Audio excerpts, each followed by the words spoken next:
আসসালামু আলাইকুম। আপনারা সবাই কেমন আছেন? আমি একটা হালুয়ার রেসিপি নিয়ে আসছি। হালুয়া তো সবাই বানায়, কিন্তু সব রাতে সবাই হালুয়া রুটি বানানোর জন্য ব্যস্ত হয়ে যায়, কিন্তু এটা ঠিক না। হালুয়া রুটি সব দিনেই খাওয়া যায়, প্রতিদিনই খাওয়া যায়, বছরে একবার খাওয়া যায়, কিন্তু ওই দিনই খেতে হবে এটা কোনো ঠিক না। কারণ ওই দিন হচ্ছে নামাজের দিন। নামাজ পড়ার একটা উদ্যোগ নিতে হয় যে নামাজ পড়ব।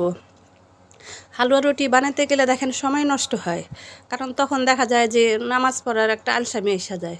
সারাদিন খাটাখাটনি করার পরে এই কাজটা করা যায়, নামাজটা আর পড়তে আলসামি লাগে, নামাজ পড়া ঠিক মতো নামাজ হয় না। কারণ এটা যে এই দিনই করতে হবে এটার জন্য কোনো ঠিক না এটা। কারণ আমাদের নবী এই দিনের দাঁত ভাঙছিল বইলাই উনি হালুয়া রুটি খাইছিল, কিন্তু এই যেটা শবে বরাতের উপলক্ষে না, শবে বরাতের উপলক্ষে উনি হালুয়া রুটি খান নাই। উনি দাঁত ভাঙার কারণে হালুয়া রুটি খাইছিল, কিন্তু এটা করা ঠিক না। আমাদের নবী যেহেতু দাঁত ভাঙছে সেই জন্য উনি খাইছে, ব্যথা পেয়েছে, ব্যথার জন্য উনি যেহেতু শক্ত খাবার খেতে পারবে না, এই জন্য উনি হালুয়া রুটি খাইছে। আর আমরা কি করি যে সবরত আসছে হালুয়া রুটি নিয়ে ব্যস্ত হয়ে যায়, তাহলে এটা তো নবীজির জন্য ভালো হইল না। ওনার এটা হাসার পাত্র হইল, কিন্তু এটা ঠিক না। আপনারা সবাই হালুয়া রুটি খান, যখন খুশি তখন খাইতে পারেন। এটার জন্য কোনো মাস লাগে না, বছর লাগে না, কিছুই লাগে না। আপনি যে কোনো টাইম খাইতে পারেন হালুয়া রুটি খাওয়ার সময় লাগে না। কিন্তু এই কাজটা করেন না কখনো আপনারা, যে শবে বরাতে রুটি হালুয়া খাইতে হবে এটা না করলেও পারেন আপনারা। কারণ এটা আমার নবীর যে দাঁতে ব্যথা পাওয়ার জন্য উনি হালুয়া রুটি খাইছে। কারণ এটা খায় নাই যে শবে বরাতে আসছে এই জন্য হালুয়া রুটি খুশির জন্য খাইছে, খুশির জন্য উনি খায় নাই, খাইছে দাঁতে ব্যথা পাওয়ার জন্যে। তাইলে আমরা এটা কাজটা না করলে ভালো, ওনাকে অপমান করা হয় এই কাজটা করলে। উনি তো ব্যথা পাওয়ার কারণে হালুয়া রুটি খাইছে, কারণ এটা খুশির জন্য না। আপনারা এটা করবেন না। ভালো খান, এটা মজার জিনিস, খাওয়া যায়, অসুবিধা নেই, এটা সবসময় খাওয়া যায়, যেহেতু একটা মজার জিনিস। এই দিনে আপনারা বেশি বেশি ইবাদত করবেন, আল্লাহর কাছে যা ইচ্ছা তা চাইবেন, কারণ এই দিনে আল্লাহর কাছে কিছু চাইলে আল্লাহ অবশ্যই কবুল করে। তাই আমরা ওই দিন হালুয়া রুটি না বানাই বেশি বেশি করে নফল ইবাদতগুলো করব, যাতে আল্লাহ খুশি হয় আমাদেরকে কিছু দেয়। আমরা যাতে যা চাই আল্লাহ যাতে আমাদের দোয়া কবুল করে, আল্লাহ যাতে সবাইকে হেদায়েত দান করে বেশি বেশি। এই আর হালুয়ার ভিডিওটা আপনারা দেখেন কীভাবে আমরা হালুয়া বানাইলাম। সবার হালুয়া বানানোর নিয়ম একই, কারোটা হয়তো বেশি, কারোটা হয়তো কম। আমাদেরটাও দেখেন কীরকম হয়, আপনাদের কাছে কেমন লাগে। আর এই তো হালুয়ার রেসিপি। আমরা একটু দুধ দিছি, দুধ তো দেওয়া লাগে, দুধ ছাড়া তো আর হালুয়া হয় না। অনেকে দেয় অনেকে দেয় না, হচ্ছে কথা। দুধ দেওয়ার পর আমরা একটু নাড়াচাড়া করতেছি।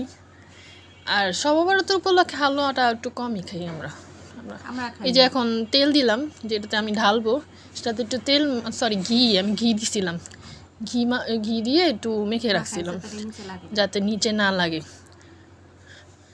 নিচে না লাগার জন্য ঘিটা দেওয়া আর কি। ঘিটা দিলে নিচে লাগে না, সহজে উঠে আসে, হালুয়াটা সহজে উঠে আসে।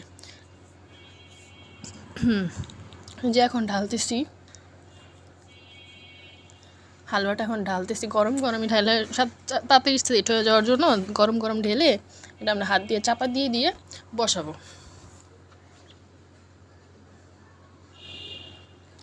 অনেকে চামচ দিয়ে চাপা দেয়, অনেকে হাত দিয়ে চাপা দেয়, অনেকে বাটি দিয়ে চাপা দেয়, যেহেতু গরম থাকে এর জন্য। তবে আমি চামচ দিয়েও চেপে চেপে এটা বসেছি, হাত দিয়েও চেপে চেপে বসেছি। যে দেখতেই পারতেছেন আপনারা, একটু দেখে নিলাম যে মোটাটা ঠিক আছে নাকি বা লেয়ারটা ঠিক আছে নাকি। এখন কাটবো।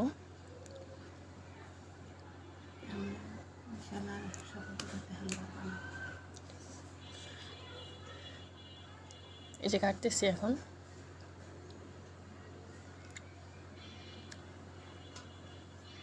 এইভাবে কাটলে হালুয়াটা অনেক সুন্দর লাগে আমার কাছে খুব ভালো লাগে। এইভাবে হালুয়াটা কাটলে একটু সুন্দর দেখা যায়, কোনাকুনি বরফির মতো হয়। আর আমরা ইনশাল্লাহ সবার তো কখনো হালুয়া রুটি বানাবো না, আল্লাহর ইবাদত করবো যাতে আল্লাহ খুশি হন। যেহেতু এটা আল্লাহকে খুশি করার জন্য না বা মানুষকে খুশি করার জন্য না, এটা নিজেরা বানায় খাই যাতে ভালো লাগে, কিন্তু ওই উপলক্ষে খাইতে হবে এমন কোনো কথা নেই। এখন এই যে বাদাম দিতেছি, যেহেতু আমার পাশে কিশমিশ ছিল না, তাই বাদাম ছিল, তাই আমি বাদাম কুচি করেই দিছি। কি বলবো, বলার বাইরে। কিশমিশ থাকলে আমি কিশমিশ দিতাম, কালো কিশমিশটা দিলে একটু সুন্দর হইতো। এই জন্য বাদাম দিছি, বাদাম কুচি করে নিছিলাম আমি, বাদাম কুচি করে একটু একটু দিয়ে দিছি।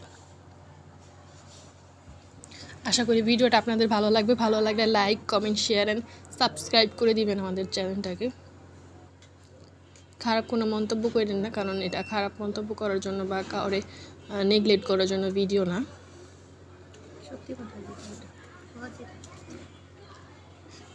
এটা হচ্ছে ফাইনাল লুক। আশা করি আপনাদের ভালো লাগবে সবার। ভালো লাগলে ভিডিওটা আবারও বলতেছি, ভালো লাগলে ভিডিওটা লাইক করবেন, শেয়ার করবেন অ্যান্ড সাবস্ক্রাইব করবেন। ধন্যবাদ। আসসালামু আলাইকুম।